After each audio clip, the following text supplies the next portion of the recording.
ስማኝ አንበሳው፣ የሆነ ወቅት ማለት ነው ፍቅረኛዬን እንደዚህ ብዬ ጠየኳት። እኔ የምልሽ የኔ ፍቅር፣ እኔ ብሞት ግን ሌላ ፍቅረኛ ለመያዝ ምን ያክል ጊዜ ይጨርስብሻል ብዬ ጠየኳት።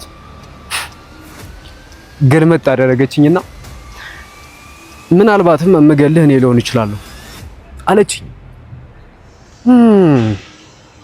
ያ ማለት አንተ ጋር ያሉት ሰዎች ከነሱ እስከምትርቅ ቀን እየቆጠሩ ነው ማለት ነው። ምናልባት የሚወዱት ሰዎች አንተን የሚጠሩበትን ቀን እየቆጠሩ ሊሆን ይችላል። ምናልባትም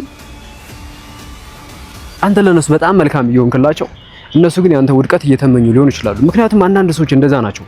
ምንም ነገር ብታደርግላቸው ያንተን ውድቀት የሚመኙና ካንተ ጋር ለመጋጨት አጋጣሚዎች የሚፈልጉ ሰዎች አሉ።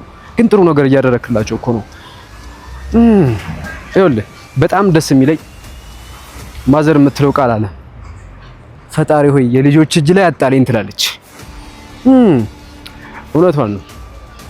በምድር ላይ ስትኖር ከማንም እጅ እንዳትጠብቅ፣ ማንም እጅ ላይ እንዳትወድቅሽ ከማንም